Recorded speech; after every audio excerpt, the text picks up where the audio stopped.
এখন কথা হলো বাচ্চারা মোবাইল থেকে বাঁচাবো কেমনি? আপনি নিজেই তো আমার নেশা, সারাদিন আপনি যদি টিপেন তো বাচ্চা কী করবো? বাচ্চাও টিপে। মোবাইল প্রয়োজনীয় যোগাযোগ হবে, হাই হ্যালো হবে, কথা বলা হবে, রেখে দেওয়া হবে, শেষ। সারাদিন নেশার মতো টিপন, এটা তো ডায়রিয়ার রোগীর মতো ডায়রি কই যাও, এটা তো কোনো সুস্থ মানুষের কারণ হতে পারে না। যাই হোক, ওই বাচ্চার মোবাইল থেকে কথাগুলো বললাম, কিন্তু কথাগুলো দরকারি। আমরা আমাদের মোবাইলকে নিয়ন্ত্রণ করব। আমরা কি মোবাইলের ব্যবহার করি নাকি মোবাইল আমাদেরকে ব্যবহার করে? মোবাইলে আমরা ব্যবহার করি না, বেশিরভাগ মানুষকে মোবাইলে কি করে ব্যবহার করে। কি জন্য টিপি নিজেও জানি না, আঙ্গুল দিয়ে ফেসবুক টানতেস,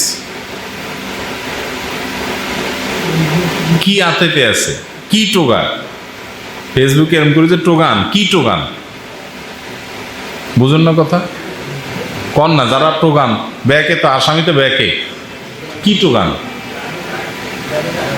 হ্যাঁ, কি টোগান এরকম করে করি? কি কি আড়াইছে যে টোগাইতে আছেন? কোনো উত্তর আছে এটা? তার মানে আমি ডাইরেক্ট হয়ে গেছি, কেন আতাই নিজেও জানি না। আমি কি আতাইতেছি আমি জানি না, কদ্দুস জামো সেটাও জানি না। এই যে টানতেছে, এটা কি 1 মাইল টানবো না 2 মাইল টানবো, কোনায় যে থামবো, কোনো ঠিক ঠিকানা আছে? নাই। তো কোনো মানুষের জীবন যদি এরকম ডাইরেক্ট জীবন হয়ে যায় তো অসুস্থ, স্বাভাবিক না। আল্লাহ আমাদেরকে বুঝার তৌফিক দান করুন।